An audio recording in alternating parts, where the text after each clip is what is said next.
Mesdames et messieurs, bonsoir et bienvenue dans cette nouvelle édition du journal sur Web Info Télévision.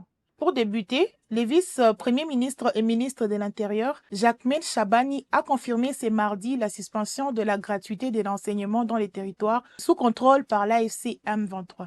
Il est ici. En place. Nous avons vécu en début de cette semaine la rentrée scolaire. C'est l'occasion de signaler que malheureusement nos enfants qui sont sur les territoires occupés ne bénéficient pas de la gratuité de l'enseignement, ce qui aura un impact considérable sur le système éducatif national. Et le jour où la paix sera consolidée, lorsque nous allons travailler sur la restauration de l'autorité de l'État, ça fera partie aussi des questions majeures que le gouvernement devra prendre en charge.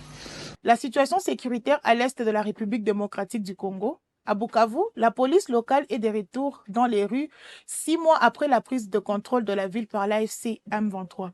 Une reprise des opérations sous l'initiative du gouverneur militaire nommé par l'AFC M23. Suivez ces reportages.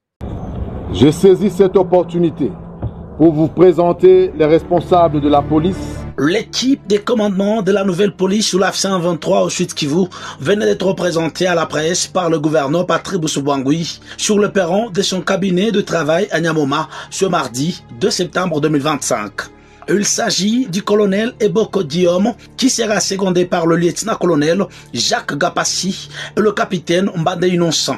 L'autorité provinciale parle d'une promesse tenue par la haute hiérarchie du mouvement révolutionnaire AFC M23, dotant la province d'une police professionnelle à la hauteur de sa tâche, celle d'assurer la sécurité de la population et de ses biens avant de leur remettre les clés de leur bureau au commissariat provincial de la PNC. Patrick Boussouboangui appelle à la responsabilité de tous pour la restauration de la paix sur l'étendue des espaces libérés. Chers compatriotes, notre mouvement AFC M23 croit en la paix et à la sécurité. En nous y investissant, c'est investir dans la vie. C'est donner à chaque enfant la chance de grandir sans peur. C'est permettre aux jeunes de rêver et de bâtir leur avenir. C'est garantir à nos familles la tranquillité et l'espérance. Faisons de la paix et de la sécurité notre engagement commun. Ensemble, nous pouvons transformer notre province en une terre de paix, d'unité, de dignité et de prospérité. Notre mouvement vient de vous doter d'une force de police formée, équipée et disciplinée. J'ai accompli ma part en tant que gouverneur. Je vous invite à accomplir la vôtre en tant que peuple soucieux de vivre en sécurité. Le chef de l'exécutif provincial n'a pas oublié de faire mention de sa satisfaction au regard du démantèlement réussi d'un réseau de bandits sponsorisés par le régime de Kinshasa et qui s'émet la terreur notamment au quartier Panzi et ses environs dans la ville de Bukavu, un processus étendu sur toutes les zones libérées. Le patron de la province va annoncer une série de mesures phares de son action à la tête du Sud Kivu par souci de redevabilité envers ses administrés qui évidemment portent énormément d'entente envers lui. Il s'agit notamment de l'extension des l'heures de fermeture des postes frontaliers, passant de 18 à 20 heures du soir pour le poste de Ruzizi 1er et le maintien de l'heure de 18 heures pour le poste de Ruzizi 2. Des camions poids lourds utiliseront désormais comme point d'entrée dans la ville de Bukavu le poste frontalier et douanier de Ruzizi 2 dans la perspective de réduire les embouteillages au centre-ville. Enfin, l'autorité provinciale annonce la relance des services de l'administration publique et leur réorganisation avec la réouverture des certaines divisions provinciales et la désignation de leurs animateurs dans le souci de rétablir l'autorité de l'État et de fournir le service de qualité à sa population. Résultat phare Il faut le dire, c'est devenu un rendez-vous érigé en un traditionnel oral entre le gouverneur de Sud Kivu et la presse tant locale, nationale et internationale. Peu avant cela, dans la matinée, le chef de l'exécutif provincial a présidé la réunion hebdomadaire du Conseil de sécurité en vue de passer en revue la situation de la province. Que pensent les Congolais de la condamnation de l'ancien ministre de la Justice et garde des Sceaux, Constant Moutamba? Nous avons tendu notre micro à quelques citoyens. Voici leur avis.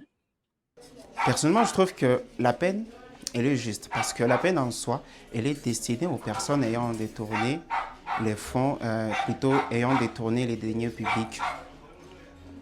Et pour lui, étant donné que la somme qu'il a détournée, la somme en soi était destinée à la construction d'une prison dans la province de la Chopo, précisément à Kisangani. Merci. Mon point de vue sur la condamnation de Costa Mutamba, ce n'est pas réel de ce que les autorités ont fait.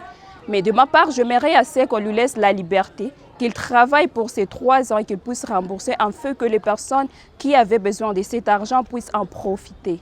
Par rapport à la condamnation de Constant Mutamba, déjà, pour une peine pour 3 ans, sous détenu, c'est une peine vraiment assez lourde. Et est-ce qu'on est sûr que c'est lui qui a pu détourner ces fonds? Ça aussi, ce sont des questions qui restent posées. Étant donné qu'il sera incarcéré mais sous surveillance, on va un peu le chouchouter. Je ne suis pas sûr si c'est vraiment ce qu'ils sont en train de chercher ou soit ce sont des accords passés. Bon, mingi si mimi naona juu ya hii procès ya Mutamba. Donc mimi naona sasa vile banamkondana injustement. Juu kwanza hakuna preve yenye naonesha kwanza kama alibeba. Hatuna preve mpaka sai na ile inaonesha ke banamkondana tu injustement. Mimi naona sasa vile 3 ans yenye banampatia kwanza ni iko exagéré. Iko exagere juu hakuna preve. Mais alikuwa mtu mwenye tunajua kesho tunaweza ndio mwenye tulikuwa tunakontea yako tulikuwa na besoin ya batu sabali. Tulikuwa tunajua kama ndio mwenye tutaweza voter ku wakati yenye ina permettre mais banamkondana mais tunaona iko condamnation yake iko injustement. Donc iko injustement mais population tunasema kama banaweza ongea tena de nouveau baweze kubipita mo donc changer ile décision juu mpaka sasa tuko choqué grave tuko choqué mais l'état kabisa biwaze yako juu ni bitu yenye habiko juste. Poursuivons cette édition du journal avec les accords stratégiques d'investissement.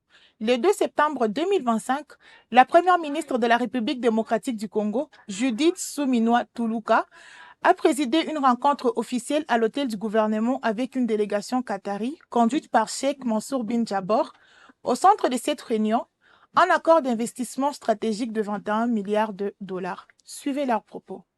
Dans la lettre d'intention que nous avons remis à Madame la Première ministre, Son Excellence, précise le budget d'investissement que nous allons mettre en RDC, qui a été de 21 milliards de dollars dans différents secteurs, qui part de l'agriculture, aux finances, aux mines, à l'exploitation minière, logistique, banque et finances, et plusieurs secteurs divers en RDC. Bien sûr, sur un partenariat gagnant-gagnant. Parce que la RDC aujourd'hui contient beaucoup d'opportunités, et nous voudrons exploiter ces opportunités, bien sûr, pour le bien du Qatar et aussi pour le peuple du Congo. Parlons à présent du processus du désarmement en Ituri. Ce mardi, plusieurs éléments du groupe armé Convention pour la Révolution populaire CRP Zaïre, alliés du M23, ont déposé leurs armes et munitions dans les villages de Nizi, en territoire de Djougou. Suivez ces reportages. Cette énième remise d'armes a été faite par les porte-paroles de ces mouvements à Nizi. Nous sommes en territoire d'Ndjougou. Nous avons 11 armes AK-47 et 7 chargeurs vides que nous avons remis.